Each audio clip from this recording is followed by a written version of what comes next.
Thank you so much for the very warm welcome. I'm very excited and glad to have you here. Before we start, I think the words that Modit started with, I think that is literally echoing through my ears. And at the moment, I feel very overwhelmed and a little bit deeply sad, actually. So with that, we'll start with our first question. We are not just mourning as a nation. We are seething. In Pahalgam, terrorists lined up Indian tourists like cattle, forcing men to strip and demanded Islamic verses to be recited to identify if they were Muslims or not before they were executed like sitting ducks. This wasn't just a killing. It was a ritualistic purification by faith, designated to humiliate, divide, and terrify, to unify all under a singular ideology. One woman was spared, not out of mercy, but with the explicit order, go and narrate these horrors to Modi. This wasn't just a survivor, it was a message. A psychological bullet fired at 1.4 billion people. We have seen civilizations be dropped like dead birds to this form of crusades. How can Bharat fight this and emerge like the phoenix from the 1,000-year-old Velachery period? We seem to be in reiterating US President Trump's words. Anna. All of us truly feel sorry for what happened. I think we are gutted with deep pain, sorrow, and more importantly, anger. I want to take this question and go deep into this because I have an experience in the policing for about 9-10 years. And probably my perspectives would help you because normally this is the time a country takes two different paths. One is you're so angry. In anger, you always make wrong decisions. The other path is you carefully sit down, you calibrate, you understand what has gone wrong, you fix everything, and then you teach the enemy a lesson so that they don't forget in their life. So there are two ways of operating. And October 7, 2023, when the same thing happened, a similar thing happened in Israel. Hamas, a militant organization, Israel chose a path. We are seeing that path for the last 2 years. And right or wrong, Israel chose the hard path. Innocent lives were lost, but they hunted down criminals. That is a path for the whole world to study. Because collateral damage is very huge when a country acts in anger. And the innocent lives will get lost. Before I get deep into it, I just want to, out of respect for my friends, I want to understand, is there any of my brothers and sisters from the Islamic community here? Anybody who's here? Okay. Okay, fine. Okay. Whatever I say is not against any religion and we are human beings. End of the day, none of us chose whether we should be born a Hindu or we should be born a Muslim or we should be born a Christian. None of us chose it. We were born into a way of life, and especially for Hindus, it is not a religion. We were born into a way of life. And Swami Vivekananda came to this very same country in 1893, and then the World Parliament of Religions, when everybody were speaking by turns. And Vivekananda got the opportunity to speak 17. Swami Vivekananda was waiting for his chance till 16 people spoke before him. And everybody who spoke before him said, I come from this religion, I come from this religion, this religion, this religion. Swami Vivekananda went to the stage. When he got his mic, he said, look, I don't want to call my way of life as a religion. But since everybody who came before me, they said, I come from this religion, this religion, this religion, I'm also forced to call my sect, my way of life as a religion. Probably I will call my way of life as the mother of all religion. So he gave that historic speech in the World Parliament of Religions in Chicago with that spirit. So not against anybody. I absolutely believe all of us are same blood and everything. And again, with respect to Pakistan or any other country, it is for a certain people who make a mistake, it is wrong for us to brand the whole country as some. They are innocent people. Again, in Pahalgam, if you see the pony operator who got killed, who got shot dead, is a Muslim. And the first responders were Muslim, who came immediately there, who came without even thinking about their lives. They came in, they were Muslim. So in that context, I want to give an answer so that nobody should take my words out of context. So when I was doing my MBA in IIM Lucknow, I vividly remember November 26, 2008. My first year of MBA, like you guys. I was eating in the mess in the morning. I was supposed to go to my class in the morning. Then the firing happened the previous day, 27th evening it started. And TVs were reporting that 2 people are firing. Sorry, I'm taking a longish answer for that, but it's very important for the kids to set things in context because we should not have anger in our heart. And if we act out of anger, we always act with stupidity. That is why I'm taking some extra time to answer this. Then it was like two gangs fighting. Next day morning, we saw, okay, terrorists have come in. They have sneaked in through the sea. Then my heart was so heavy watching that visuals in the morning. Then I went to my class. There's something that changed me as a person. I couldn't sit my whole class that day. The same Saturday, I took a train from Lucknow. I was doing my MBA in Lucknow. I took a train. I went to Delhi. My anger was, how can I fix it? I asked people, what is this? And what is it?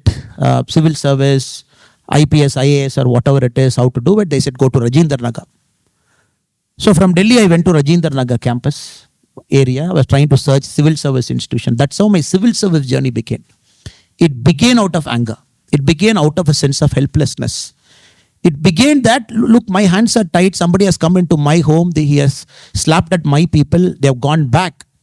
And still we are not able to ask any questions. And the inefficiency of that whole process, the whole inefficiency, somebody going to a hospital, somebody going here, somebody going there, and people are butchered like anything. So I exactly know the people, your mindset right now. I had the same mindset 2008, about 17 years back. Later, and I got through the civil service when we were part of the National Police Academy. The RAND Corporation in US, they wrote a case study about the Mumbai attack, 26/11 Mumbai attack. They wrote a case study. It was so horrific to read that case study, wearing a uniform on my shoulder. This is a good 3-4 years later, 2011. I'm taking you to how Bharat was in 2008, November 26. When the terrorist operation was happening, we had the premium force which is supposed to go and act, called the National Security Guard, NSG at that point of time. We couldn't mobilize the NSG. Our intelligence was so bad, we didn't even know what was happening in Mumbai. The Americans had to call us and tell, look, terrorists are doing an attack in Mumbai, please be careful.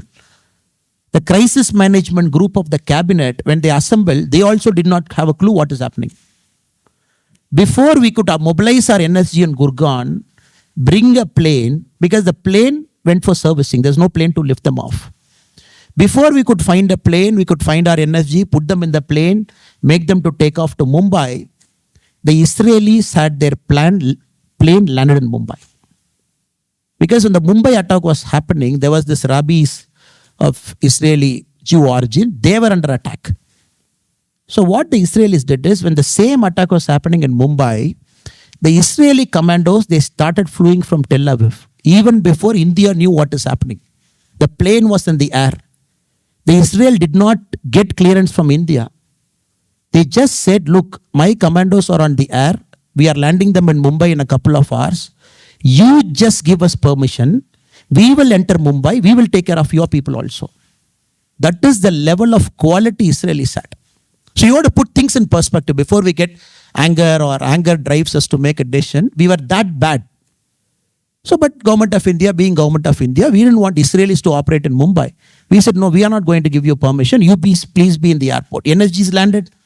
After the National Security Guard landed in Mumbai, we did not have a floor plan of Taj.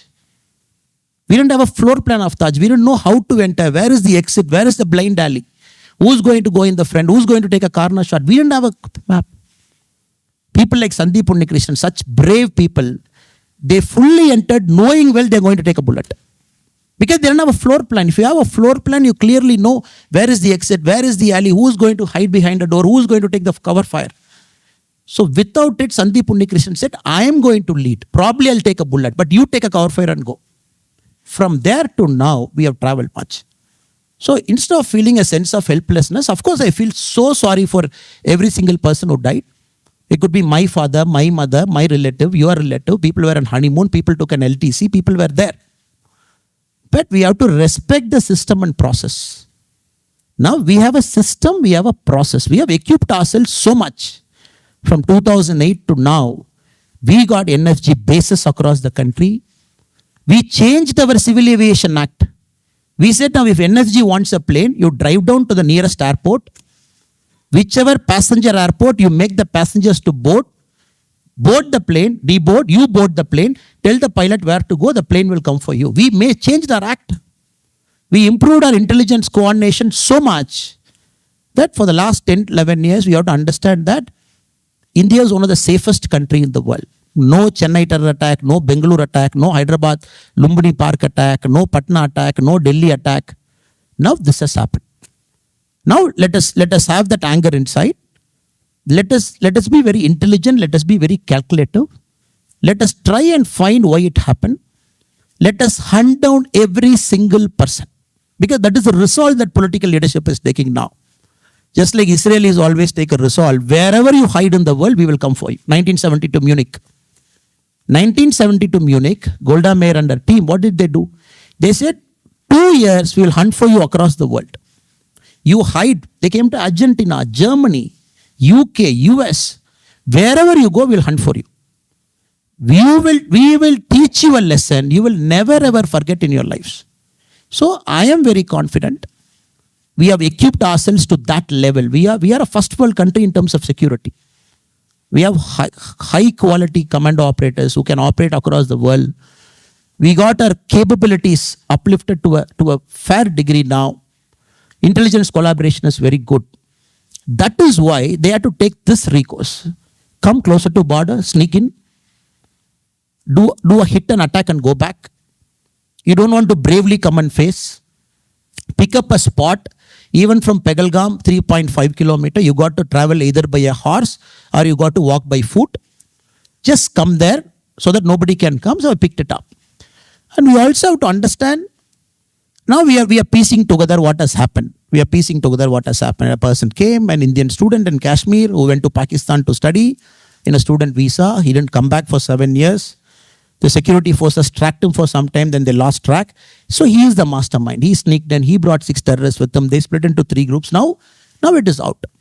So my only promise to you is, as a country, as citizen, all of us, let us allow the security forces, the political leadership to take this challenge head on and resolve it. Now, till now, the way we see the world countries, they're getting united in one line. Except the China's unfortunate remark today. China said, Pakistan being a strategic country to us, and we don't fully believe what India's version is, and we want an independent person to come and check it. So the US, all the major powers are on one line. And again, if there is a lack, no, we'll fix it up. But more importantly, you have to understand, this is also a certain civilizational battle. A certain civilizational battle. This battle is there for the last many, many years. It is not going to resolve overnight, or tomorrow morning it is not going to get resolved, or maybe in the next 10 years it's not going to get resolved. So like you said in the homage that we paid, the only way we can defeat terror is keep doing our work like normal people as if nothing happened. That is the best answer you can always give it to terrorism. Okay, July 3rd, Amarnath Yatra has to start on time. It will go on. Today in Pegalgam, tourist footfall has started today. People have again gone back. Because Kashmir has seen a record footfall last year. 1.2 crore non-Kashmiris have visited Kashmir. This year it should be 1.5 crore. So over a point of time, we'll become more resilient, we'll become more stronger. And I am very, very confident that they'll be brought back. Normally for a prime minister, you got to give him that thing. When a prime minister says, look, I will teach them a lesson of their life, he will teach them a lesson of their life. So I feel very sorry for every single person, especially who got married a week back. Somebody from Shimoga, husband, wife and son going there, from Hubli, from Kurnool, from UP, from Maharashtra. Many people have gone to Kashmir for the first time in their life. So let us be cool, calm. Let us not get into that jingoist mode. And also make sure we don't brand an entire community. That is very, very important, because you are citizens of the future. And all of you are highly equipped coming and studying. You are citizens of the future. And we should be very careful in our words, in what we speak, in what we do. That is what is expected of us. Keep that anger inside. Let that anger come out in productive way so that we make Bharat more stronger and more resilient. Thank you so much. Thank you.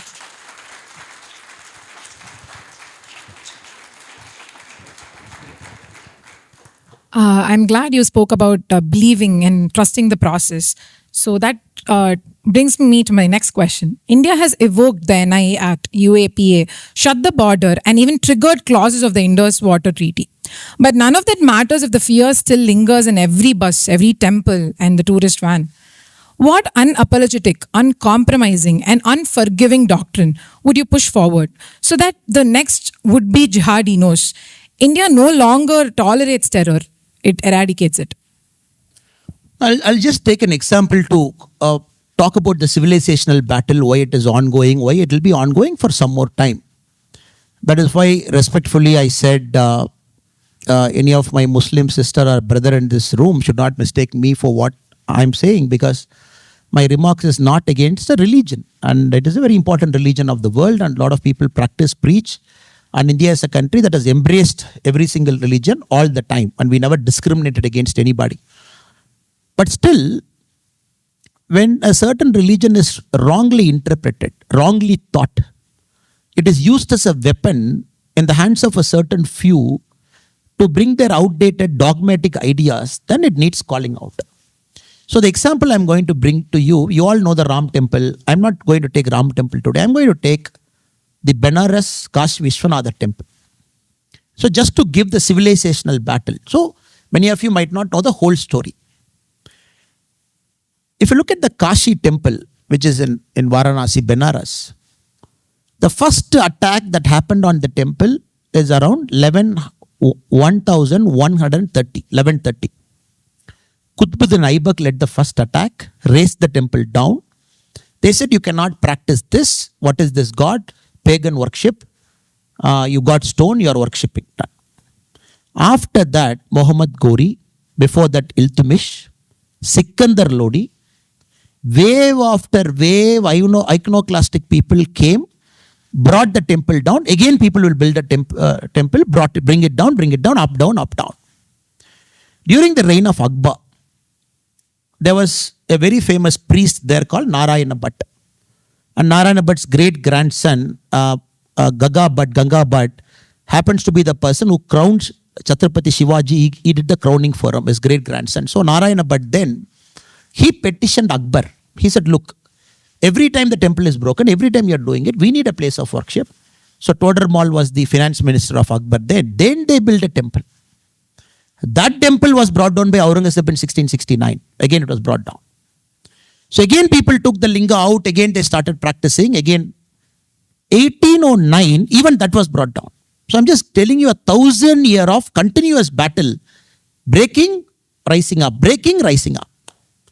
So the case was in then the British times from 1835 onwards, 1935, a sense of judgment. Again, it went on appeal. From 1991, a civil suit in Varanasi, and that is stayed for 20 years. Now 2021, they opened it. I'm giving this example in front of you as we as a country that is open-mindedness should resolve our past conflict. Without resolving past conflict, there is no point in moving forward. Of course, we are an economic powerhouse, no doubt about that. The economy will be so great, we'll continue to rise up, $4 trillion. And world's 5th largest economy in a matter of years will be the 3rd largest. Of course, we are on the upward curve. But if you don't understand the sense of history, the rootedness, who are we as Bharat people? What drives us? What connects us? A Tamilian to a Benares guy, to a person in, I know many of my Tamil friends are here. They've turned up in big numbers wearing the beautiful vesti. And I know a lot of my Kannada friends are there. They have to understand, when Aurangzeb time, when the jizya tax was put on Varanasi, they said any pilgrim entering Varanasi has to pay a tax for worship. But how will people from south has to go all the way from Kasi? King Narasimha III, Hoysala dynasty in Karnataka, he said, fine, I want everybody from Karnataka to go to Kasi and worship. So I am giving 30 temples in Karnataka. The revenue of all the 30 villages will pay for the jizya tax. So there was always Bharat, there was always North-South. There was always the sense of unity. When the jizya tax, people from Karnataka or people from South could not pay to visit Varanasi, King Narasimha III said, this is my 30 village. The revenue of the 30 village, I will pay to the Mughals so that you should not stop anybody coming from South to go to Kashi. So we're always an interconnected country, always a country of travelers, always a country of yatri. We were always traveling. And people from Tamil Nadu, many of us couldn't go to Kashi. What did we do? We started naming our cities in the name of Kashi. Avinashi, named in terms of Kashi. We have a district called Tenkasi, named in the name of Kashi. 90% of India's firecrackers get manufactured in Shivakasi, named in the name of Kashi. So I really pity people who want to make this north, south and this and that and all kinds of nonsense now. Because it is always an interconnected country where always people are traveling. And somebody from Kaladi in Kerala, at the age of 18, 19, he walked all across India. Not once, twice. He walked twice, able to put the centers of praying in 4 different locations. So we have to understand it's a civilizational battle. And civilizational battle can be won only through Jnana Marga, only through the Marga of knowledge. When you say the next Jigadi should not come, if the next Jigadi should not come, people should have a knowledge about who we are as a country. North should have absolute knowledge about South, Dakshin Bharat. South should have absolute knowledge about North. How all of us are connected. What is this country? When you have knowledge, when we speak knowledge, when we say you are united, then there's no place for a Jigadi. When will Jigadi come? A Jigadi comes when he thinks his religion, her religion is more powerful than this religion. Then they bring that. So I would only urge all my friends here, read more history, develop a sense of history, and understand who we are as a countryman. Don't go by people like me, the politician speeches, the speeches that happened during elections where we try to polarize you. No, don't go by that. Always understand, apply your mind, read it, have your sense of history so that nobody should have a place to come inside and pay religious court to you so that a Jigadi comes there. So UAPA is an act, fine. With UAPA, how many Jigadi you can stop? When somebody wants to die in the name of religion, which UAPA is going to stop them? Which NIA is going to stop them? I'm willing to die in the name of religion. So then, the so-called other way of life, religion has to understand all of us are united. In fact, if you look at the sad story, 1809, when the temple again got dismantled in Kashi, do you know what the Brahmins of Kashi did? They all went to Ganga. They all removed their clothes. Naked people, they knelt down in front of Ganges because they started punishing themselves. Oh God, what can we do more than this? Waves after waves after waves, the temple getting attacked. They said we are giving punishment to ourselves. If you read that kind of record the British wrote, how the Brahmins of Kashi punished themselves. It's a horrific story. But we have to understand. Now suddenly we vilify certain community in our country. We vilify Brahmins, we vilify this, we vilify that. We have to tide over this. And that is my only answer. Because Jigadis will keep coming. Just yesterday in Canada, Vancouver, what did people do? Innocent people, Philippines people, they're celebrating their day. Somebody with a crude ideology takes their car, drives into it, kills 11 people. 18, 19 people injured, another 4, 5 might die. The same thing happening day in and day out across the world. That to US, Canada, UK, Germany, France, and most of the European countries, we are seeing this sudden wave in the last 10 years where people want to use any projectile to kill innocents. Because religion drives them so, it blinds them so much, they want to just go and kill. So let us use Jnana Marga, knowledge, learn, understand, open our mind. If there is a Islamic brother and sister with us, or anybody from any community with us, always have that open-minded conversation with them. Always develop the sense of give and take so that we resolve our past conflicts. Because we have to resolve. Mathura, Kashi, you just have to resolve many, many things. Many things have to be resolved in our country with the spirit of openness, spirit of fraternity, spirit of brotherhood. Once we get resolved of this ghost, then you will see India's, Bharat's real takeoff. I'm sure you guys will get it done. So it is your century and your time, and you are the people, you should get it done, you should do it.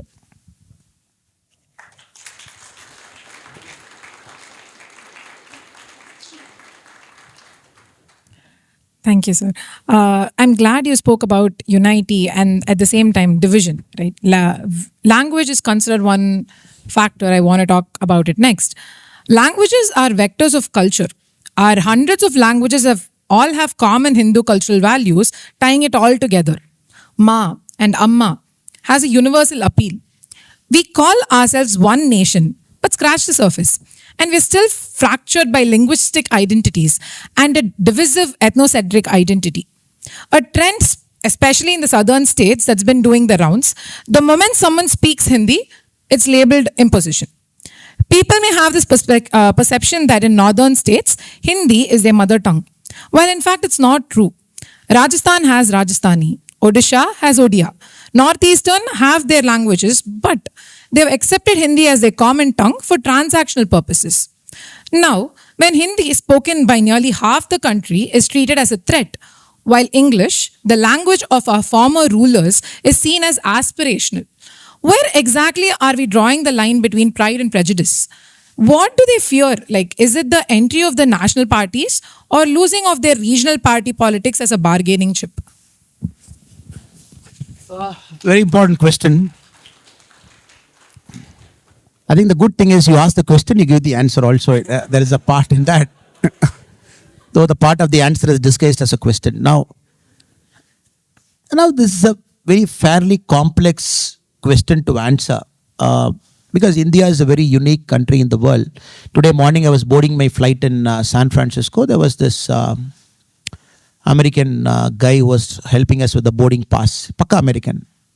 And then he asked me, Kaisa hai? And me and two people were there. The other people with me, they don't know Hindi. I said, ठीक है, अच्छा है. I said, आप कैसा है? He said, मैं ठीक हूँ. I said, how come you speak good Hindi? He said, no, I came to Kashi. Then I went to Calcutta. 6-7 months I picked up Hindi. Then I came to Chennai.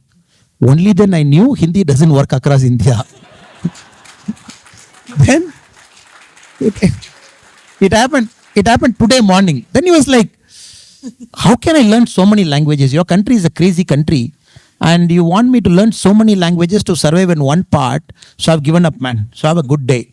So I took my boarding pass. I was just thinking in the mind. Today morning it just happened in the airport. And with this context, I'll give you the answer. Now,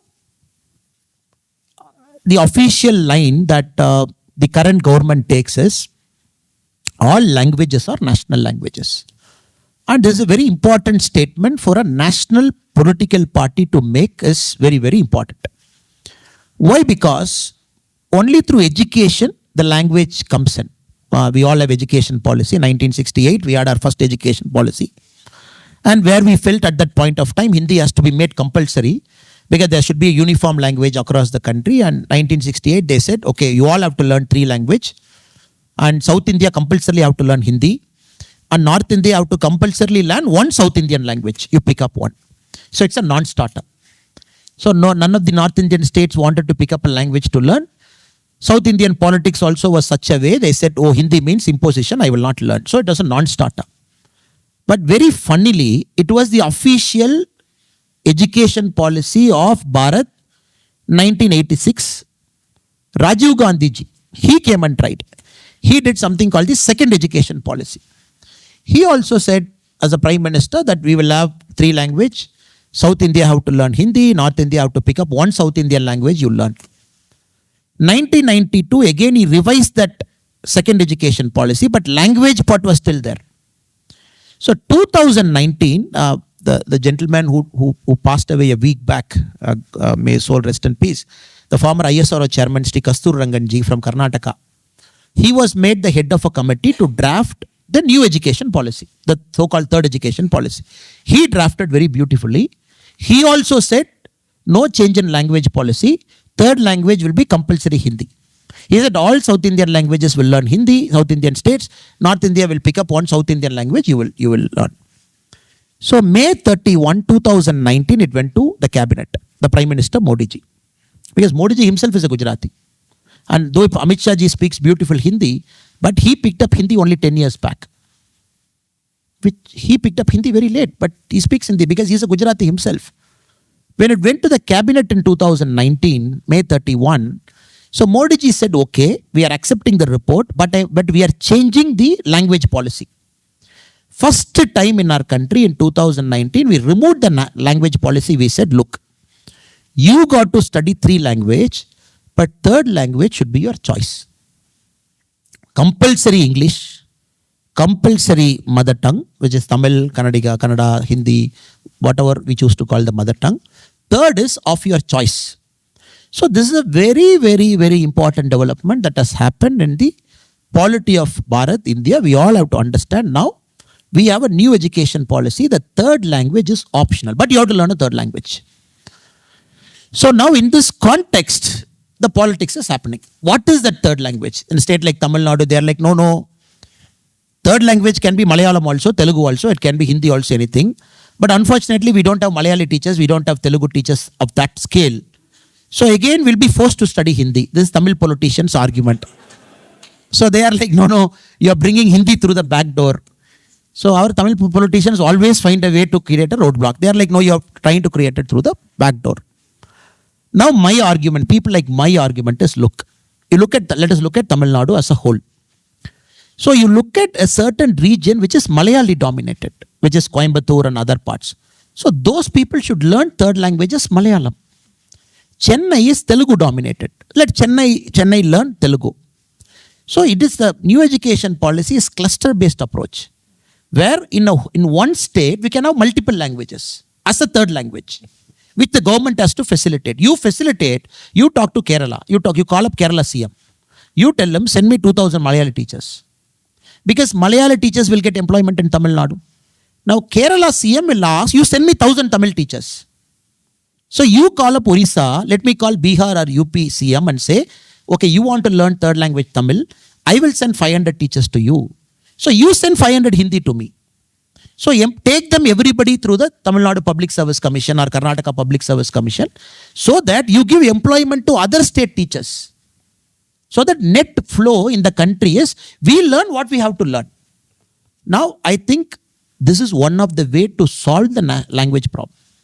The second part of your question is, I think language, I studied in Tamil Nadu, my MBA happened in Lucknow. Unfortunately, in the campus, we all speak English. I never had the opportunity to speak Hindi.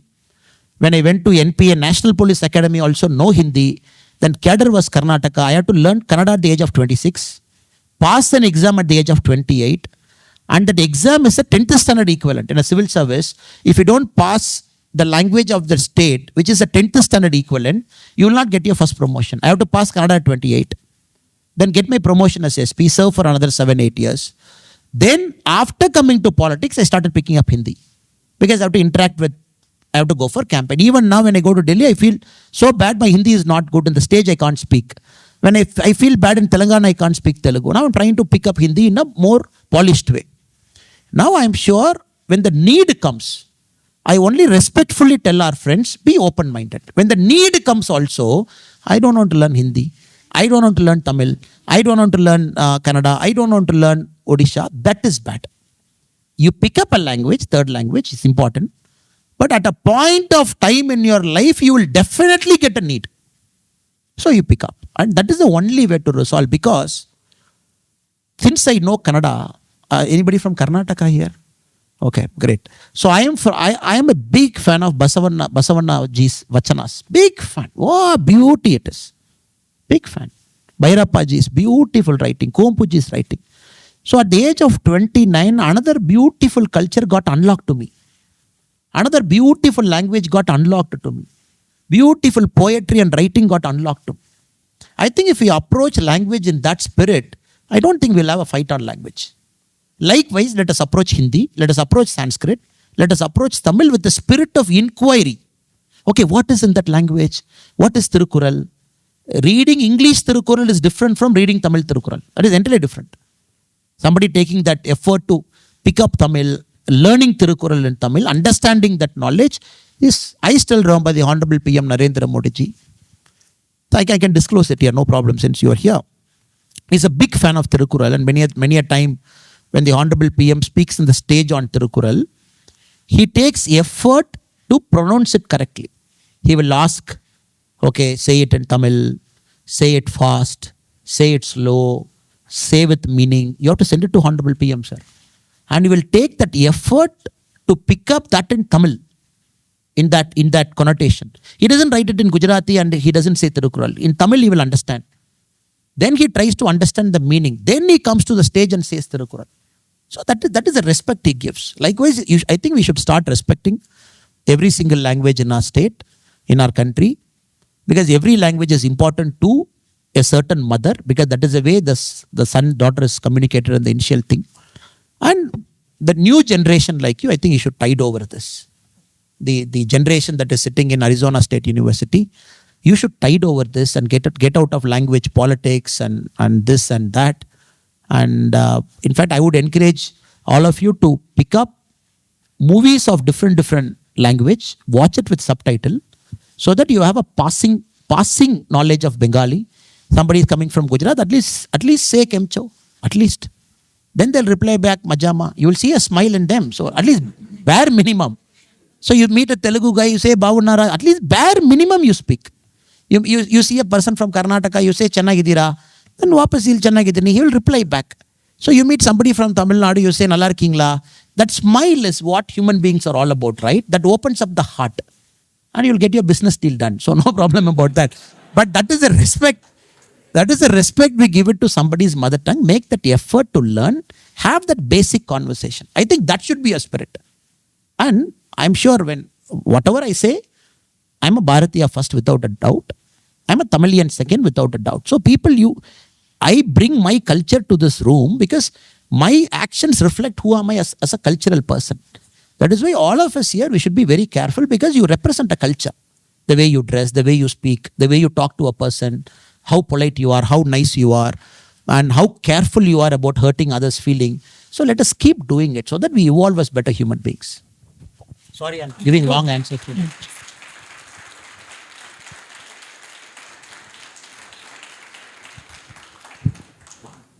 I'm glad you spoke about the spirit of learning and education, because that leads me to my next question. Every year, millions of young Indians lock themselves in rooms chasing UPSC, NEET, JEE, with some spending over 6,000 to 10,000 hours preparing for an exam with a 0.01% success rate.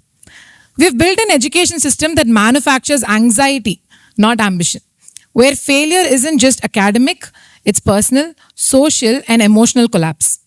As someone who cracked the UPSC and then walked away from it, what do you say to the 18-year-old in Kota sacrificing their youth for a shot at a system that barely respects their time or their mental health? What is your vision for an India where education isn't about elimination but elevation, where our youth don't need to break to be counted? I'm giving more stories so that I connect and answer. So there is a friend of mine from my college time. His name is Desing Periyasamy. So Desing Periyasamy is a Tamil film director. And one of his movie called Kannum Kannum Kolladithal came. Right now his next movie on with Mr. Simbu is doing it. Next week it is on. And I still remember Desing Periyasamy in my college time. We were part of the dramatics club. When the classroom, I was doing engineering, he was doing BSc CT in the same campus. In the classroom, when the answer sheets come, the professor will give a sheet, okay? Bansal Saab, your sheet. Priyaji, your sheet. All of you will get your answer sheet. You will see, okay, 90, 85, 79 out of 100, you will eagerly see. But Desing will never get his answer sheet because it is always the last. And the professor will give it to Desing. He says, why are you checking anyway? You have failed, you got 30. So it's always it is like that. But Desing was so particular that this is his passion and this is what he has to do in life. Later I went for my MBA, I went for my civil service. I was tracking Desing Periyasamy all through my life. So when I was SP Udupi, he came all the way to Udupi. He said, look, I am doing a police story. I want to see this. Passion never went away. Then he made his first movie. Passion never went away. Making his second movie, passion never went away. Because last week I was meeting him for a conversation about life. Student friends we are meeting. The reason I'm telling you this to you is, many a times, including me, the first 20-25 years of our life, we experiment so much with our life, we actually don't know what we want in life. We actually don't. Even now, I'm sure many of us don't know what we want in life. And we have a vague idea, this is what I want to do. Vague idea. We kind of go through that vague idea. So it's okay to make mistakes, okay to experiment with life, okay to change careers, okay to do this and that. But always, with my experience, I'm telling you, failure is the greatest gift you can get before the age of 30. If you failed multiple times in life, a failed relationship, people are lucky. Failed career, people are lucky. Everything in life, when they fail, they are so lucky because it teaches them so much in life. At 40 and 50, it will not teach you that much because you have a family, you have kids. It makes you so resilient. You have seen failure in the face. Only through that self-discovery, you will find what is your true passion. So people in Kota, people in IIT, when they commit suicide, I am at loss for words to understand why are they committing suicide. In IIT Madras, when people come to all the way to IIT, they commit suicide. Kota, they commit suicide. Somebody commits suicide because he got 90%, he didn't get 95%, they commit suicide. Civil service, they commit suicide. But you look at some of the greatest achievers in life, they're actually the backbenchers. The front benchers actually work for the backbenchers. If you actually see it, the front benchers technically work for it's the backbenchers always. Mayawati madam went to civil service, couldn't crack, Chief Minister of UP, hundreds of people working for her, and many politicians couldn't crack anything. Last refuge. I'm not saying that, I'm not using that word. So nothing worked in life, you became a politician so that others work for you. So this story we are seeing day in and day out and day in and day out. So I would always say, people should chill. People should chill a bit and not get too much flustered about life, exam, marks and everything. Because if you track all your 12th standard, 10th standard toppers, you should find what they're doing. What 12th standard school topper, what is he doing? 10th standard school topper, what he or she is doing. Then you should make an effort to study 10th standard, the bottom 25 percentile, the bottom 1/4 percentile, what they are doing. It'll be a fascinating story. The bottom 25%, where are they now 10 years before and now? So we will get a picture. So it is some skill that is needed in life to succeed, not this educational skill that very soon we will understand. So that skill a college teaches you, being a person, meeting people, developing your soft skills. Convincing a person to say yes is the hardest thing in the world now, because I have to convince everybody to give their vote to me, to my party. That's the hardest. Every person has got 10 reasons to reject you. You got to find that one reason for them to love you back. So I know how hard it is to convince one person for one vote. Likewise, that skills you build here. So let us not take our life too seriously. Let us chill a bit. Failures are happening, take it at face value, resilient, understand why it is happening, move ahead. And life is a gift. Not everybody gets it. That too, we are an evolved life, human being, very evolved now. And we have to understand life is a marathon, not a 100-meter race. People judge us at the age of 80. Nobody is going to judge us at the age of 30. At 80, what you are doing? And not, madam, we have to understand, career is only one part. My boss, former boss in Karnataka, my DGP, Om Prakash sir, he got killed last week. My boy, he was DGP of the state, head of police force. 256 IPS officers report to him. He got killed. By whom? By his own wife. How? Slit his throat.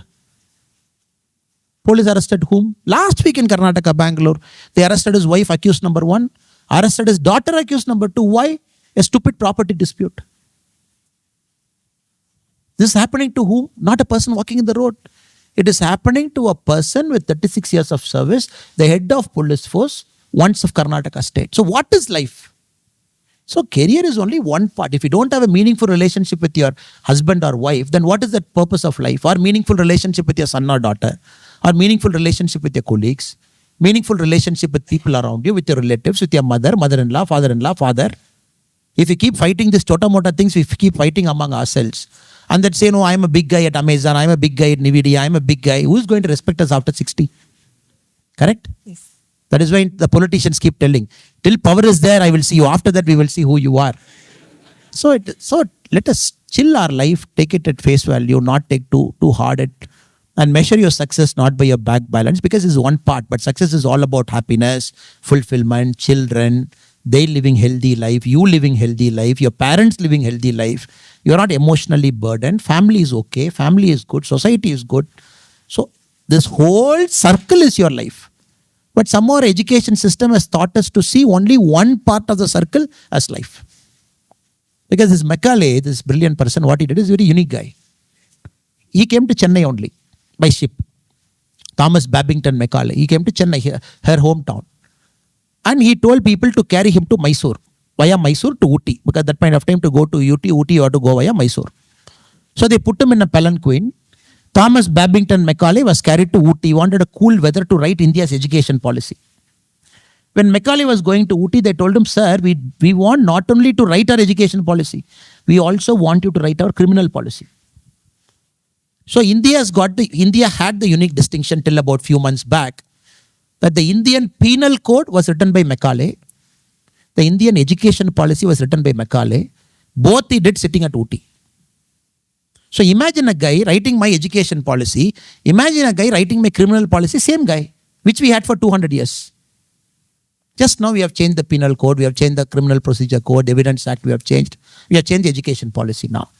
So, but unfortunately, education is everything. Marks is everything. Money is everything. Job is everything. Because of this culture, even in US, I'm very sorry to say, when I see all my Indian friends here, they go to a school which is like Chennai only. 80% of kids are Indians. Then I ask my friends, what are you doing in US? No, I try to buy a house where a lot of Indians live. Fine. So all Indians live. I try to buy an Indian curry. I try to do Indian thing. I try to do this. No. The idea is you should take your American friends to an Indian curry house and make him to eat parota, chicken kurma, veg gravy, whatever is there, idli, make him to do it. That is assimilation. And here, all schools, top schools, 80, 85%, 90% Indian kids. When are our kids going to learn the American values a bit? Soccer, sports, outdoor, taking risk in life, climbing up mountains. And we force everybody to only do the Indian thing. No, you do this. Why are you keeping PT period? Cut it. So all parent-teacher meeting and American schools have become a big drama where you want. So what is the American doing? Take his kids, leave the neighborhood, go to a new place. Correct? So East Coast to West Coast, the same story. UK is the same story. So as Bharatiyas, it is important that we show a spirit of tolerance, a spirit of mingling with the local people, not the local people, their country, so that together we build a prosperous future, so that our kids will pick up. The American kids will pick up from Indian students. So everything is Indian. So better you shift to Chennai only. So, it's a joke, but still, it's a very sad reality. I keep making fun with my friends. And first thing I ask many people is, how many American kids study in the school? Chinese kids study, European kids study, people from other parts of the world. Then I say, brilliant school. Because your son, daughter will pick up so many skills. That is important. Not one skill, we make the whole school the Indian school. That is not the way. Sorry again for the long answer. Yeah.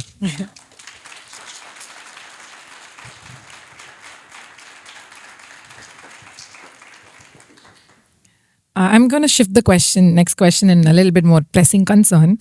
In October 2023, Bihar's landmark caste survey revealed that OBCs and EBCs form roughly 63% of the state's population, reigniting calls to increase OBC quotas beyond the traditional 50% cap.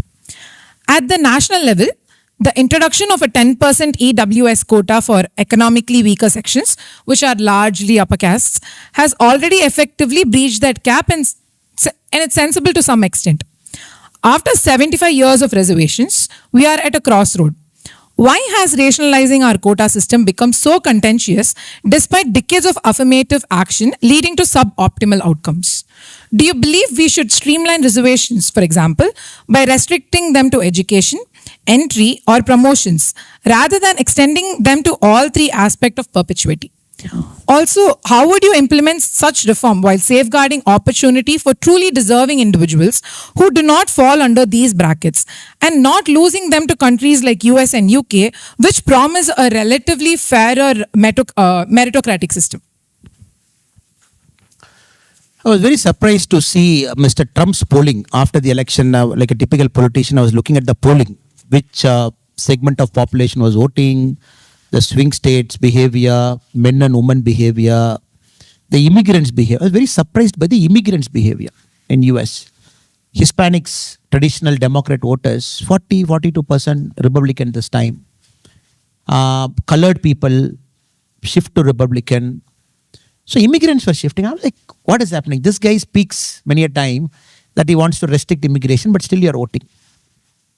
Then a professor gave me the answer for this. He said, look, this is called kicking the ladder syndrome.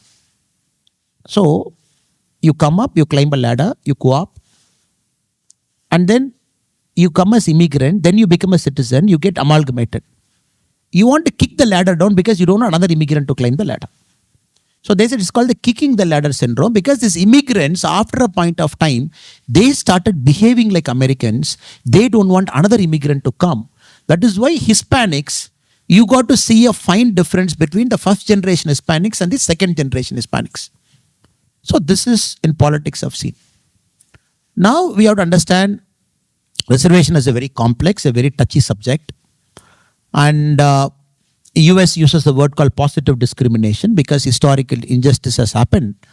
And now the Supreme Court has struck down reservation. As we speak now in US, the positive discrimination is not there. The Harvard case you must have seen last year in Supreme Court.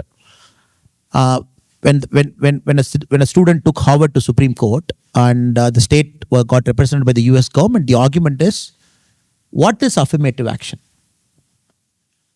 Because of this affirmative action, who got benefited? Have you done a study whether this affirmative action is achieving the cause and objective of what you want to do? I encourage students here to read the judgment, Harvard University and in the Supreme Court. So as we speak now, it is struck in the Supreme Court, the so-called affirmative action, because Harvard couldn't give a convincing answer by this affirmative action whether the cause and objective is met. Now shifting to India. Now India, we have to understand reservation is extended every 10 years. The constitution mandates reservation is not in perpetuity. It is not 100 years, 150 years. Every 10 years, we keep extending reservation for another 10 years. Then every 10 years, we have to study whether the cause and objective is met. Then if it is not met, Parliament has to extend by 10 years. We are doing it from 1950, 50 to 60, 60 to 70. We just extended to 2030. Now you have to keep this in context to understand. States like Tamil Nadu, which has got 69% reservation, which is protected in the 9th schedule, meaning the court can't touch. The 9th schedule of constitution is something the court doesn't have any mandate to check it open. Now Karnataka, as we speak, Telangana, as we speak, Bihar. So they all have done their caste census, internal economic census. Now, like you said, OBC, EBC, economically backward, other backward. Now, Indian politics, lot of churning is happening, like month and lot of churning is happening. What is this reservation all about? Then recently, the Supreme Court gave a judgment for the SC/ST reservation. We have to apply creamy layer. Creamy layer, as we speak now, is 8 lakh, 10 lakh, 12 lakh. Beyond this, if somebody is earning, they cannot be considered an OBC. That is for the reservation purpose. Then the government took a call. We are not going to respectfully, we are not going to accept Supreme Court's viewpoint on this. For the SC and ST, we are not going to apply creamy layer to it. It will continue to be a creamy, non-creamy layerless reservation. So, lot of churning, discussion, surveys, everything is happening. At the same time, the Supreme Court is also coming hard on all of this metrics to say, how did you measure? Is the test of backwardness done? Because OBC by itself is not reservation.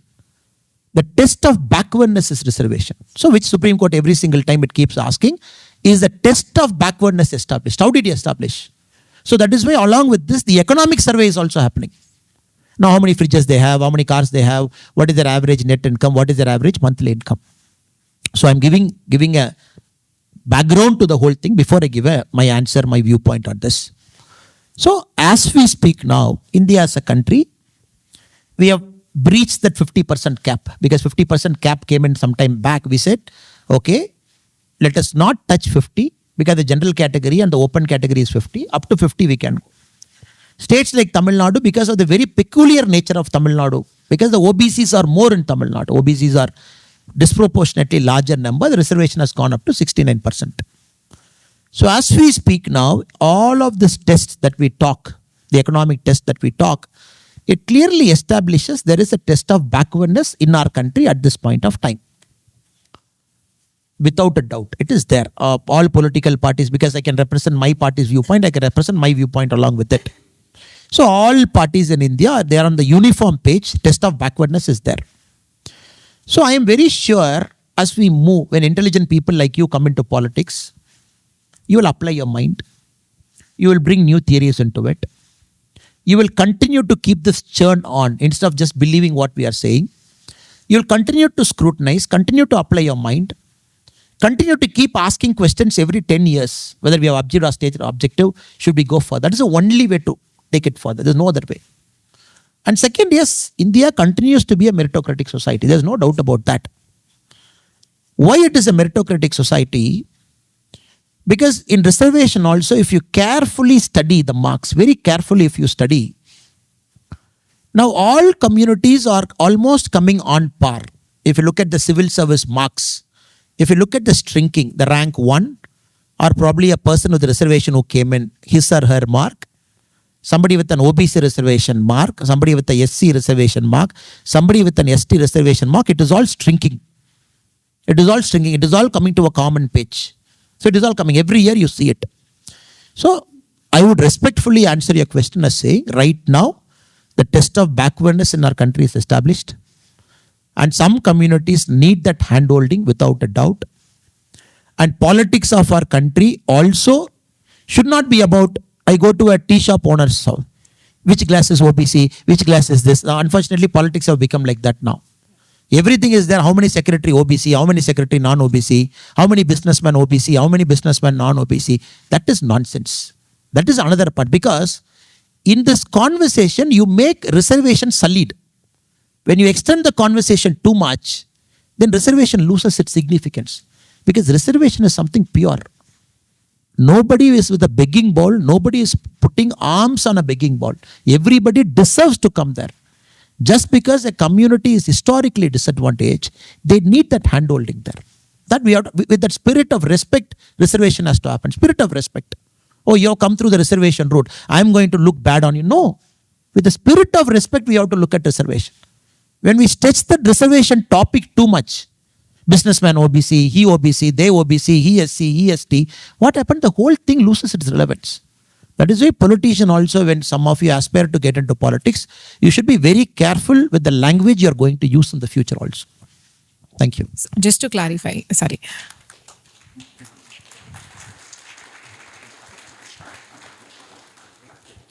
Just to clarify a personal doubt. So the reservation should stop at a certain level, like maybe education, and not looked further. Is that what?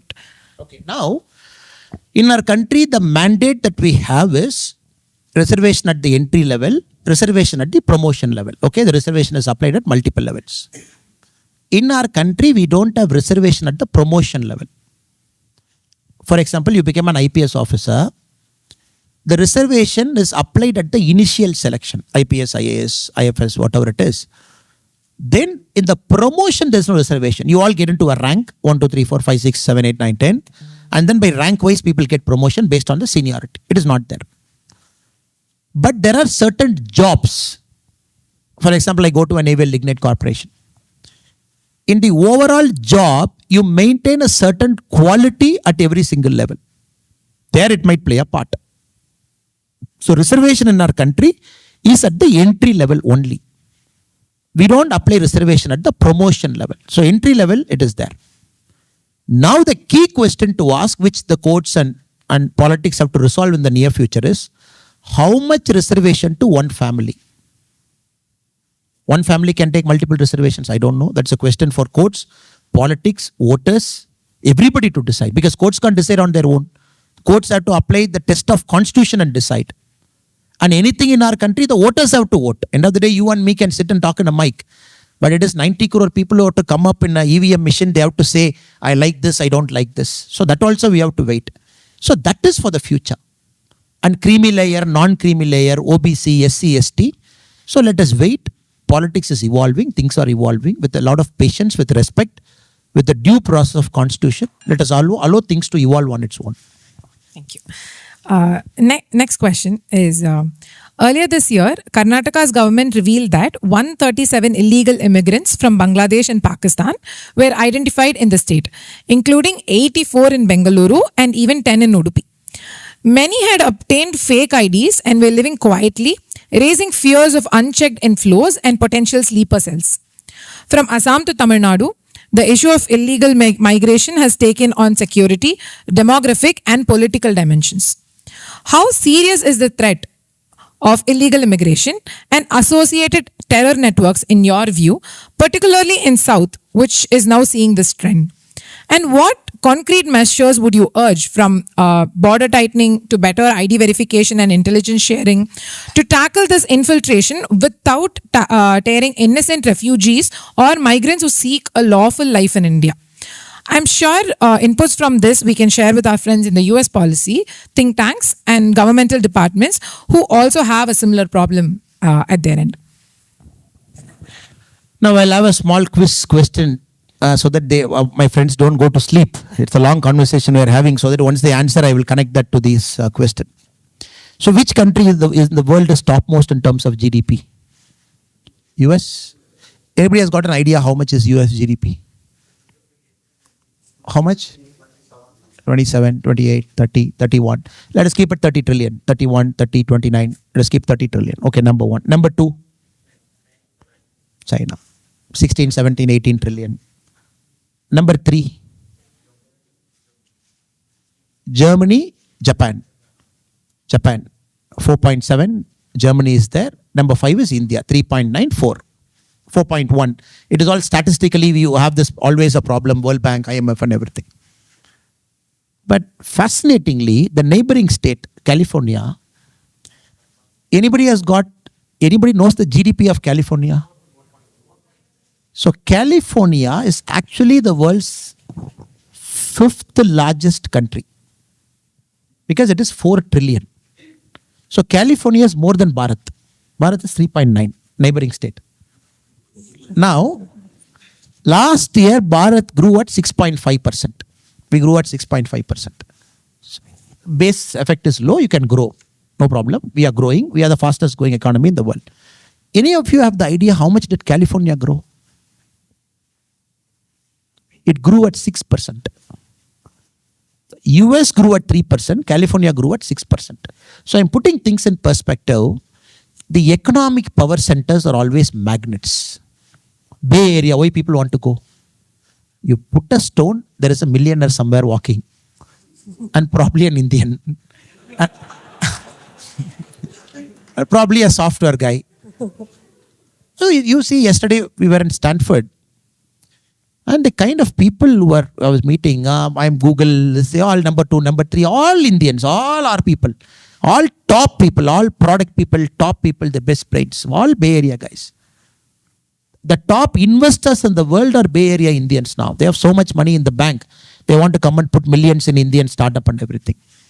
So we have to understand, when you're growing, people will start coming towards you. So India will have a Bangladesh problem because we are growing. When you have a Bangladeshi, the numbers that you mentioned in Tirupur, Tamil Nadu, Karnataka, Davangere, Udupi, all the numbers are Bangladeshi people. So it's a clear migration they want to come, many of them, with due respect for them, because they want to find a better life. Let me go work there. There is a better life for me. India is growing. So there it is like in Bangladesh, if you go and look at the industry, we all know how the industries function there. So that is one. So this needs a different calibrated approach to tackle, because people just come here because they want to lead a better life. Because it's a porous border, though we are fencing, it keeps happening on and off. That is, the West Bengal border is so notorious. The population of the districts bordering Bangladesh and West Bengal, it has gone up 50% in 10 years. How can population go 50% in 10 years? If the district bordering all the districts, average, I take one district of Bengal bordering Bangladesh, if it is 100 people in the last census, next census it is 150. Abnormal growth. Aadhaar, we all know, is not a citizenship ID. Anybody can get an Aadhaar. Even non-citizen can get an Aadhaar. So everybody has got an Aadhaar. So this needs a different level of growth where the border states have to grow well.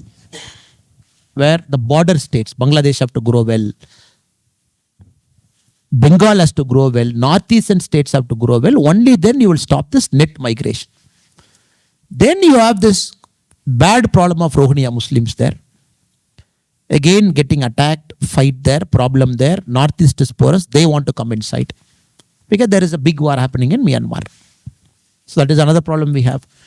So this, the only option is to tighten the border. Make the border non-porous. And historically also, because of the stupid partition that we had, in West Bengal, you go put a line, the grandfather's property is here, the grandmother's property is here, there is a line in the middle. So in many places, you go to Bengal and the border, the Parganas, go to that side, you will see it's very funny, the relatives' properties are divided by a single line. So then they have a deep ties where people move between borders because it's a historical connect. So that we have to resolve. That is why the 100th constitutional amendment is, we traded enclaves with Bangladesh. We did an amendment to the constitution. We gave some of our area to Bangladesh. We took some of the area from Bangladesh, which we call enclaves. We rectified the border, which is again an ongoing problem.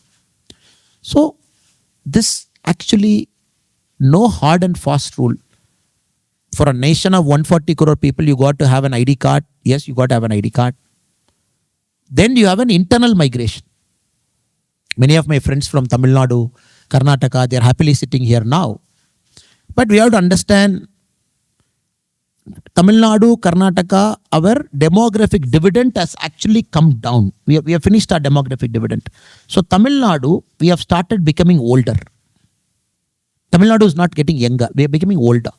Because we have achieved that TFR, the fertility replacement level, we are at 1.6 Tamil Nadu now. Technically, you got to be at 2.1.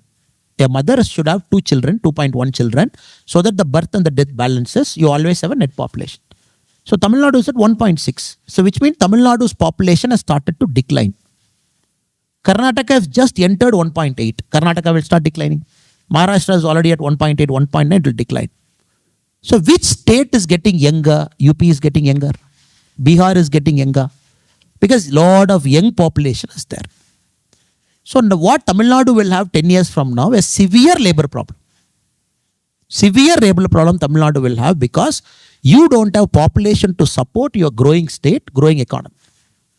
So now as a country, are we planning for that eventuality?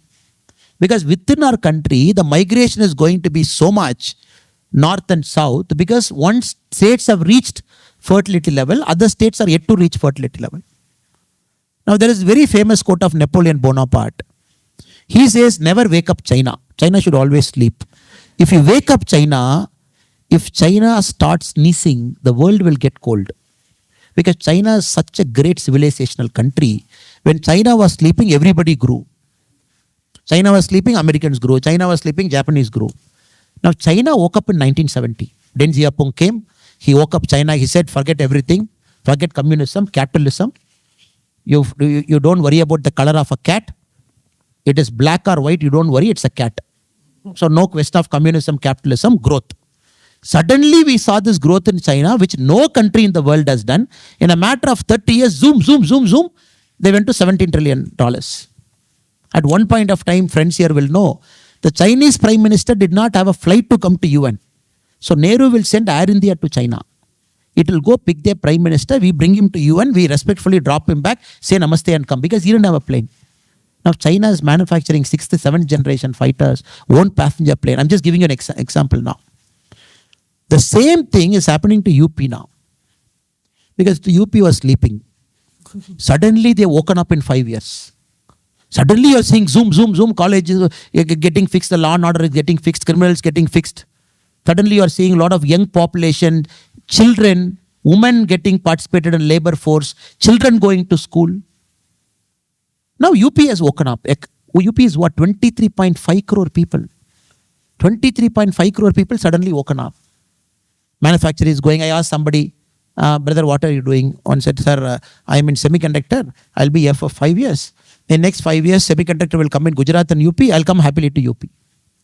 Now, this is a lesson for states like Tamil Nadu, Karnataka, my own state, Tamil Nadu, to understand, okay, what has worked till now might not work in the next 15 years. We have to have a different policy to growth. And UP has taken off mode. It has taken off. Bihar has taken off mode. Manufacturing is coming. Because in the last UP investor conference, UP attracted 17 lakh crore. In the last Tamil Nadu investor conference, we attracted 6 lakh crore. So where the money is going? Money is going to UP. Because they see opportunity. A businessman doesn't see Tamil Nadu UP. He puts 100 rupee paisa, he wants 120 rupee return. So now children who are here, you should understand the world is your playground. India is your playground. You should look at opportunity. So now the net migration will become a problem. So what will happen? Far right political parties will rise. Tamil Nadu for Tamils. AFD for Germans. This for Kannadigas. This for Biharis. This for UP. So the next 25 years in politics, you will see extreme polarizing right parties which will start playing with this migration. That's an unfortunate part that is going to happen. America had a Bernie Sanders moment that somehow not took off. So that we got to be very careful in terms of how we grow our country, how we fix our policy, how every part in India grows. So let us treat migration with a sense of respect, sense of dignity. Understand Bangladesh, Myanmar, there is a problem. Fix it up at the border level. Allow development to happen. At the same time, be strong. There is a net internal migration is also happening between states that might reverse in the next 10-15 years. Thank you.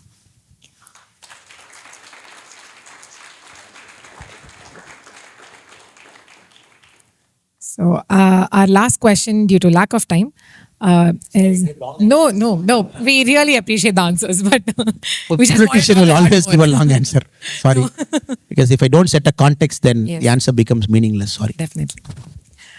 Many young and capable individuals in India feel politics isn't for them, maybe because of opacity, nepotism, or fear. It is visible given that majority of the politicians are older generations. What do you believe keeps idealistic youth away from public life? And if we were to seriously address this, where should reform begin? Mentorship pipelines, internal primaries, leadership training, or join action-oriented think tanks, maybe like PIERA? Okay, I'll take about 5-7 minutes to answer. No problem. Okay.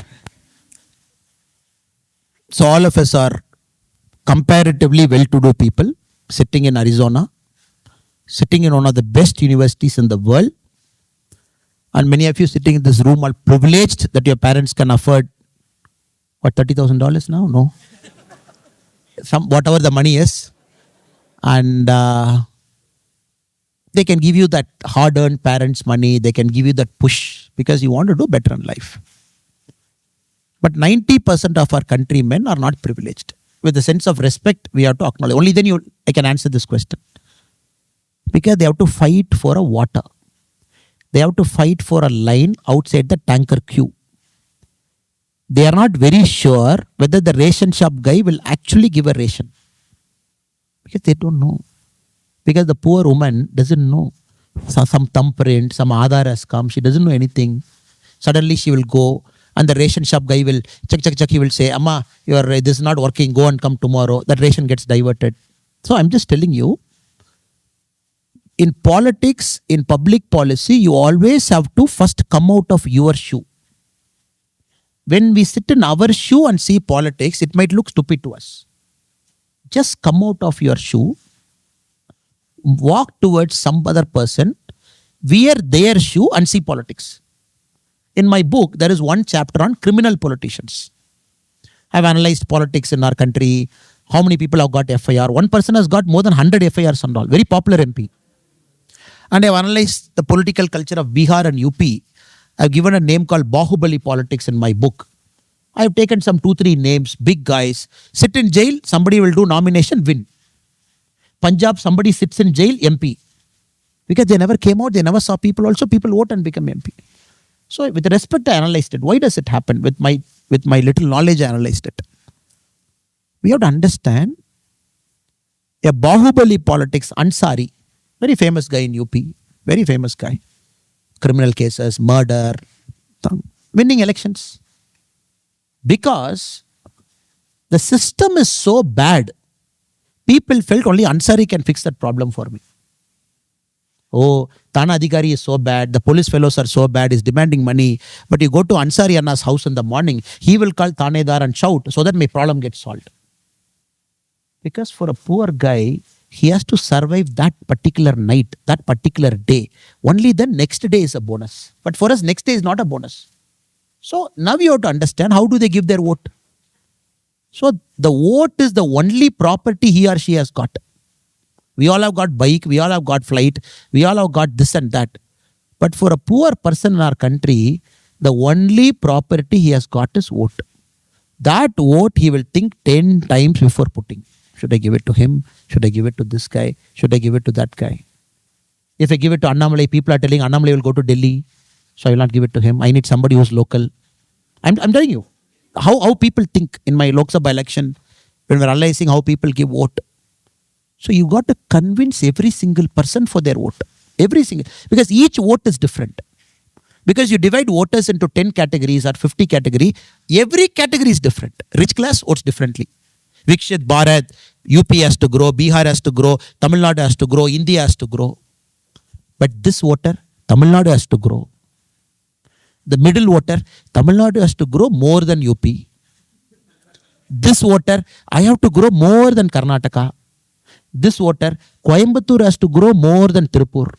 This voter, my house has to grow more than that house. This voter, my account should grow more by 1,000 rupees than his account. Because you are giving 1,000 rupees per vote. So, you have to understand. You have to understand this vote dynamic. A person thinks so differently for each vote. So you got to earn every vote.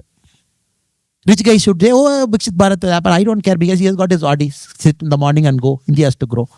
So that you have to understand with a sense of respect. Anybody wants to get into politics, the first lesson with all humility you should learn is, each vote is different. Not all people vote the same way. Correct? Not all people vote the same way. For example, my father and mother, my mother has never left Tamil Nadu in her life. She doesn't know what Delhi looks like. My mother, maximum she has traveled 3 districts in her life. Only 3 months back, I made my father and mother to make them to travel in the flight for the very first time. Because that is one of my bucket list. My father and mother should travel in the flight together. When did I do it? Me 40 years, my father 70 years, my mother 66 years. Till last week, I was the state president of a prominent political party. So this is a situation in my home. People are different. Their outlook is different. The way they look at... If I go and tell my mother Vikshit Bharat, I have to tell her what Bharat is, what Delhi is, what UP is, what Tamil Nadu is, growth. You're getting the complexity. So the second is communication.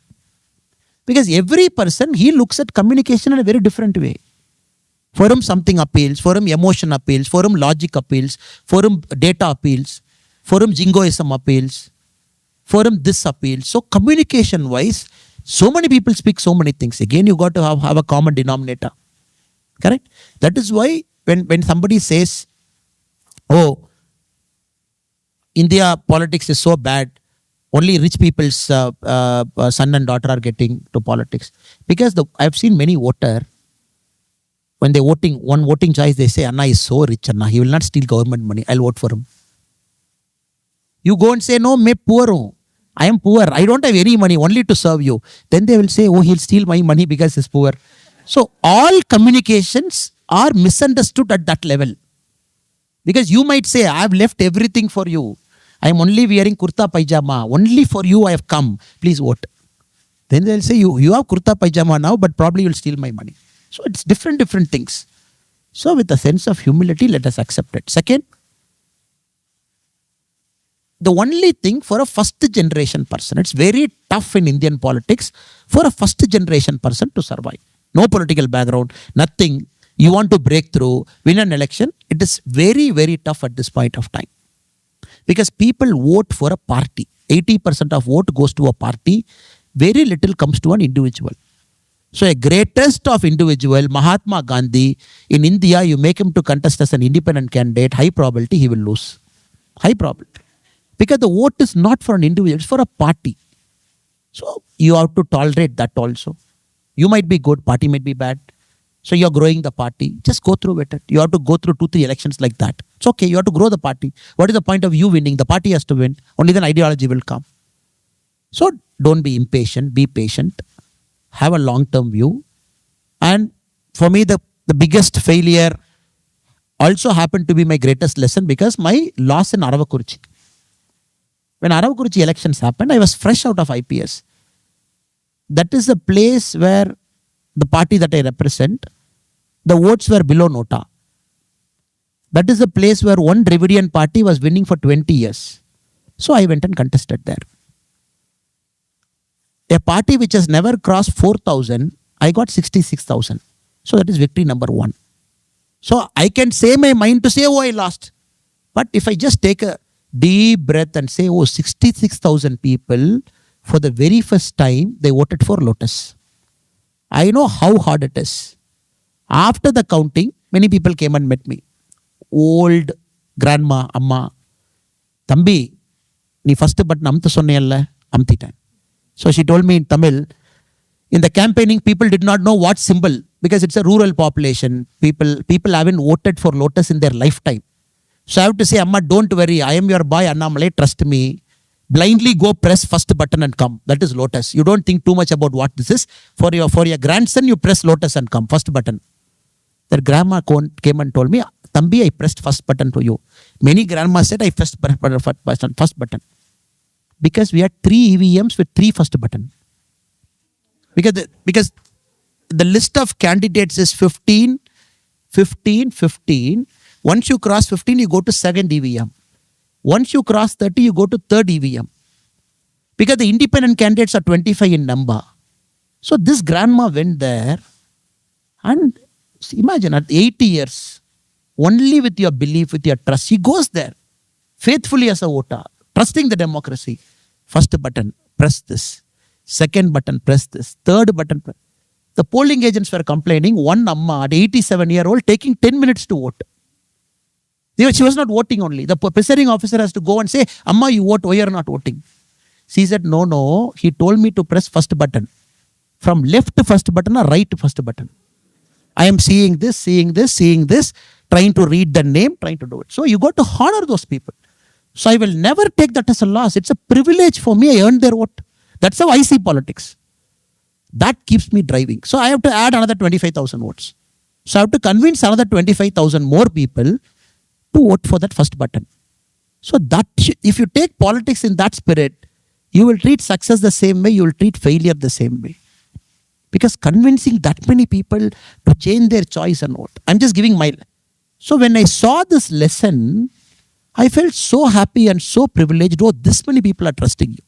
Which means you have got to work hard. You got to keep working hard. One day or the other you will win, but don't worry about it. But keep working hard. So I get dejected. Oh, people did not trust me. I came all the way. I resigned a job. I came for you. Why you did not vote for me? That's a very negative way of looking at life. So every time I go through a low period in politics, so I keep telling politics, I love you. One day you will love me back.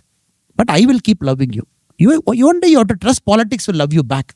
But you got to be keep parting it. So all you need is that one chance. A first generation guy, many of you here, to break into politics, you need that first chance. Once you get that one first chance in life, once you sit in power and start working for people, then people will never leave you. That's the story of Indian politics. But to get that first chance, earn it, fight it, make yourself worthy, make yourself deserving, keep at it, keep improving. One day the result will come. Then result is always with you. Did I answer your question? Yeah.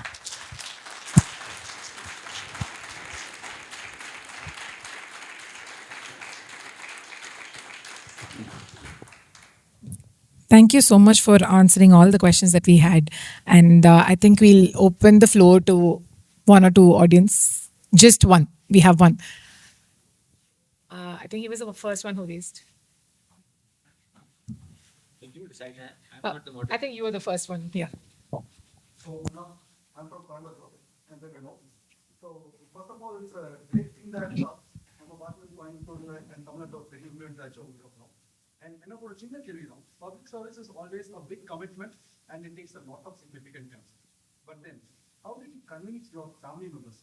First thing, I know you got a cash to manage one, and then your family members. Because as you told, your mom is an aged person and your dad is an aged person. But then, after resigning from your beautiful government job, how did you convince them to get into public? Because that is the first stage, I think, every young people should get inspired to get into the things. Brother, thank you so much for the question, brother. Thank you so much. The mistake that we make in life, including me at many points of time, is we don't expose our heart to our parents very early. We somehow think, oh, my father will understand me, my mother will understand me. We don't talk to them. We don't have a honest conversation.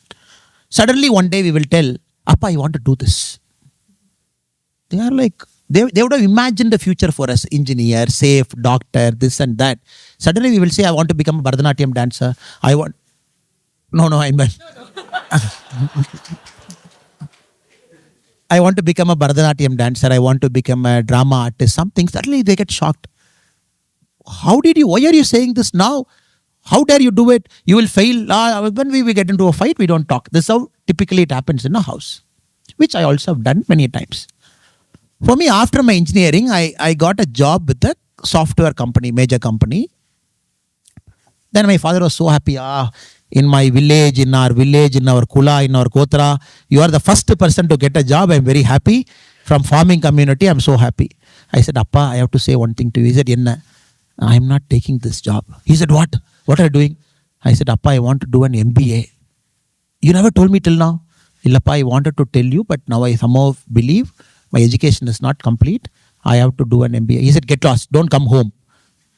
I was so angry with my father. I'm talking of 2007. My Appa is not encouraging me. My Appa should have actually told me, come on son, the world is your place. You are a conqueror like Alexander. Go and conquer. I'm waiting for you in my farm. Then it took me a week to understand my father's perspective. A person working hard in the farmland, earning every single penny in the hot sun, all his hard-earned money invested on me, hard-earned money. He never allowed me to take a bank loan for my engineering, but he could have allowed me to take it.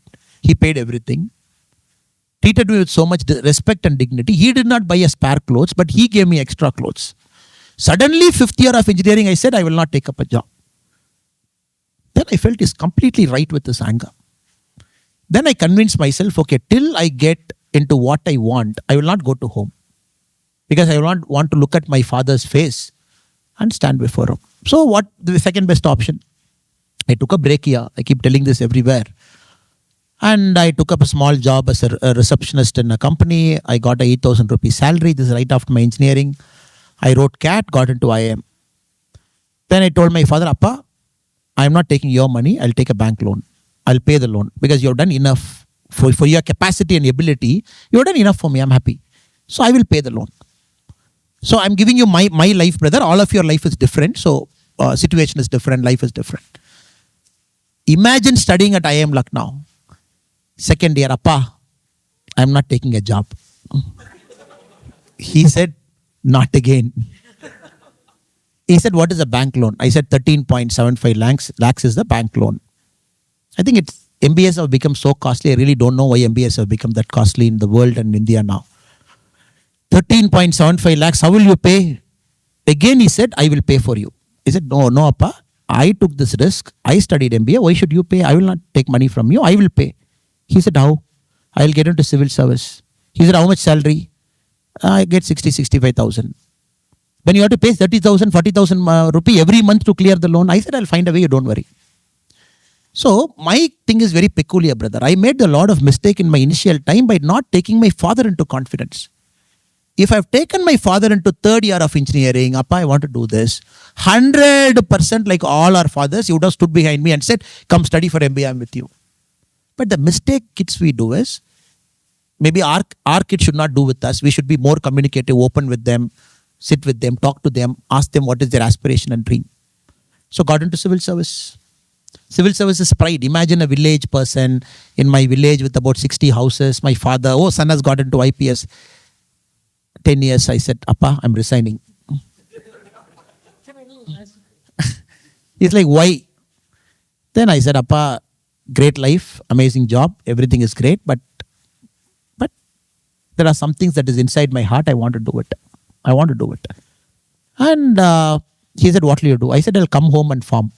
Because every time when the exam happens, my father will tell me, if you don't study well, you'll come and graze the sheep.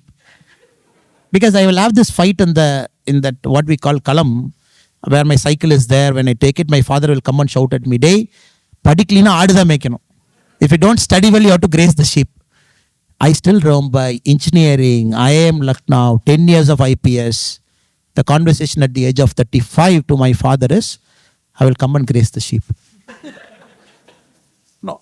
So it's a cycle, brother. Life is always a circle, and I think you all will go through that. So of late, we have got an understanding with each other. I've become more communicative to my father. We sit down and talk nowadays. Because I'm in politics, so all kinds of things happen. Abuse, good things, bad things. My mother has got only this tendency. One day I took my phone.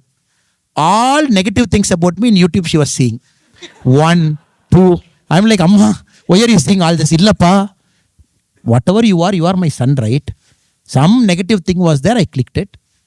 Then YouTube gave something, I clicked it. It gave something, I clicked it. So she was only seeing all the nonsense that garbage people speak. Videos after videos to my mother. Then I called my sister, I said, we have to solve this problem. My sister said, we'll do one thing, we'll snatch the phone. That is the only way. Snatch the phone. She became so intelligent. My mother was 6th standard pass out. Talked to the neighbor, that son who's in college, got a phone, downloaded YouTube, again she started searching. Because that is the instinct of a mother. Instinct of a mother is always to see what my son, daughter is doing. So my only request to all of you is, our parents think entirely different. We think entirely different. Assuming my parents think like me, we should be the biggest idiot in life, which I was an idiot for a long time. So always have this communication channel open so that you don't give shock at certain points in time. So tomorrow you want to start a business, fine. Talk to them from now on. Appa, I have a business idea. Initially they might discourage. Appa, it's okay, but listen to me. Half an hour I'll explain. This is the idea. This is the market. This is the thing. I'll get money, blah, blah, blah. So little, because America is a country of prosperity.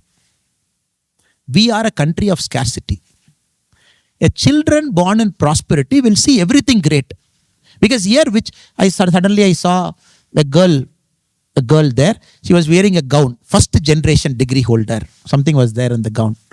I was shocked. How come in America somebody is wearing this thing called first generation degree holder? Here after 12th you don't want to study. People are okay with it. No problem. Don't study. Because it's a country of prosperity. Because you go to a Starbucks, you go somewhere, you will still live a good life. Baristas, you will live a good life. But a country of scarcity, when we take a risk, our parents get so angry because they've invested so much on you. They don't want you to go to the same trouble. So open-mindedness, communication, talk to them. Slowly prepare. Me preparing them for politics, I'm doing it every single day. Appa, don't worry. This will happen. If I speak like this, they'll write like this. Don't worry. Because that is the only way they'll attack on me. Don't worry. With mother, every time I meet her, whenever I go home, 3-4 hour conversation is only on the garbage that is written on me. No. They've written so much, but at least something should be true. I said, no, ma, nothing is true. How come something 1%? I said, nothing, amma. You see, nothing is there. You call up Akila, my wife, you talk to her. Everything is fine. No. They have written that you and Akila are fighting. You are living in 2 separate houses. No, we are living in one house only. No, yes, that YouTube channel, he has said something. So, talk. That is the only option. If you don't do that, all of us get into trouble.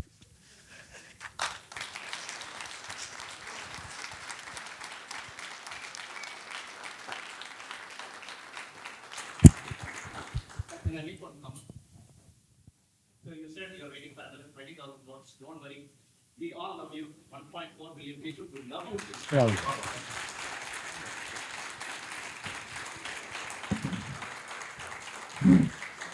I wanted to take your opinion on delimitation of farming season. So, like in South Goa, which big delimitation happens. In my state, getting only 65 of one will be a big bang. So, what's the 5 minutes, important question.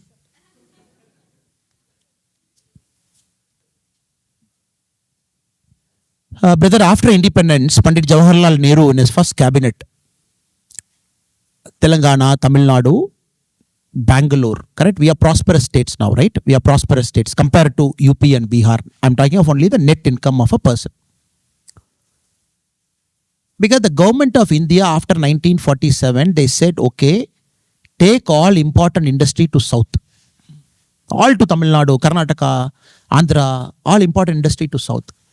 Doesn't mean North Indian fellow people, brothers are bad, so industry should go to south. They felt in a war, in a missile attack, all this industry should escape the missile range of Pakistan and China. That is why you see all the big installations, HAL, DRDO, this and that, steel industry, all with money we put it in south. Because you should escape the missile range. Then south, the next question is fine. You gave us a steel plant in Salem, you gave us the steel plant. But the coal has to come from Bokaro. The coal has to come from Jharkhand. But my industry is located this far. If I take a lift of coal in Jharkhand, I put it in a wagon, I lift it in Chennai, it will be so costly. So the government of India announced a policy in the first cabinet called the freight equalization policy. They said, fine, Jharkhand gives coal, the coal goes to Tamil Nadu, but we will treat you in such a way the industry is located as if in Jharkhand. Because you may not pay that extra money, so that we want the industry to grow in Tamil Nadu and Telangana. So all of us have to understand the growth of one part of our country because other part of that country willingly sacrificed its growth because they want the other part of India to grow. This is history. This is fact. That is why all the industries got located in south in the initial 10, 20, 30 years till China war, 1960, 3 wars with Pakistan, 3 wars with China, 1 war with China. Now when we say 100 rupee, this much taxation, but somehow Tamil Nadu gets less, why? So it's a genuine grievance for a lot of people. But at our level, we have to understand the principle of taxation always is tax the people who can pay, invest in the people who can't pay, so that everybody after a point of time comes to parity. Tamil Nadu. He comes from Coimbatore. The brother comes from Coimbatore. Now, in this one district alone, is one district in Tamil Nadu, he has got 14% of Tamil Nadu's colleges in his one district. Tamil Nadu has got 39 districts. 14% of colleges, engineering, arts, medicine is one district. So from Coimbatore, Tirupur, Salem, Karur, Namakkal, the western part of Tamil Nadu, it contributes 40% of Tamil Nadu's GDP. Tomorrow if he says, for every 100 rupee you put into the budget, my city should get 40 rupee, because I am giving you 40 rupee, what will happen to south of Tamil Nadu? Ramanathapuram, Thuthukudi, Madurai, other parts. So this is such a dicey one, it becomes a state issue. Within the state, it becomes an interstate issue. Kongu versus Chennai, Kongu versus South, South versus thing. Like you go to Karnataka, Tulunadu versus Karnataka, North Karnataka versus South Karnataka. That is why we got to be very, very careful in our country, in Bharat, to understand all of us need to grow. All of us need to grow with a certain maturity. And the central government also has to be fair to every single state. No question. You have every right to say, I am from Telangana, I am from Tamil Nadu, I am from Kerala. Central government has to be fair to everybody. I take your point, brother. Completely I am with you on this. Central government has to be fair to everybody. A BJP government, non-BJP government, Congress government, it has to be fair. Which being a party member, I can say with a lot of conviction that central government is fair.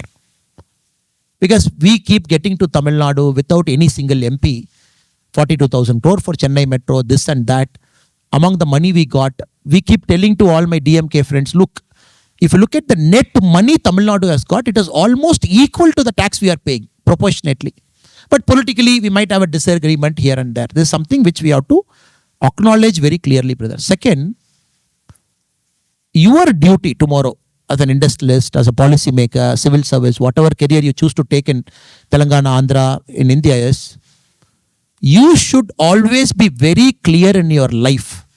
Your job is not to grow the region that has grown. Your job is to grow the region that hasn't grown. Because I'm giving you this proverb, which is very powerful one. Threat to prosperity is the presence of poverty somewhere nearby. The threat to prosperity is the presence of poverty nearby. So within Telangana, Andhra, if some states are not, some region is not grown, Naxalism will come. And Naxal's bullet is not going to see a Rayalaseema, Naxal's bullet is not going to see a Hyderabad, it is not going to see something else. So that is why people sitting here, you got a very sacred duty. Tomorrow, whatever career you choose to do, always think twice about regions did not grow in our country. Give impetus, make them grow, so that once you achieve a balanced state, then we reach this is that parity. So this freight equalization policy, I keep telling everywhere. Why industries came to South? If you look at the first 3 cabinet, first 3 5-year plan documents, it's very clear industries have to escape the missile range. To escape the missile range, the only way is take all the industry to... Salem steel plant happened, it developed an ecosystem. DRDO came, HAL came, developed an ecosystem in Bangalore. DRDO came to Hyderabad, developed an ecosystem in Hyderabad. But 60 years later, when we look back, I think we have to look back at gratitude and thankfulness for what happened then, because they chose to give the mineral wealth. If Jharkhand says, for all the minerals I gave in 1950, you please pay back with interest now. My calculation, it is 1.5 lakh crore we have to pay to Jharkhand alone now for all the coal we have lifted out. 1.5 lakh crore to Jharkhand alone. Anybody from Jharkhand? I don't know any friends who are here. Because they are mineral rich states now. Orissa, Bihar, Jharkhand, they have given so much mineral out. We have grown so much. I think it is time to take care of them also, brother. Thank you. அதனை அடுத்தது சிம்மராசிக்கார பெண்களுக்கு இது super. ஆனால் இந்த homemade business வரும்போது investments ரொம்ப லெஸ்ஸாக இருக்கணும். சரிங்களா? நீங்கள் ஹோம்மேட் பிஸ்னஸ் ஆனால் 10 லட்சம் இன்வெஸ்ட்மெண்ட்னா நம்ம ஒன்றும் பண்ண முடியாது. சரிங்களா?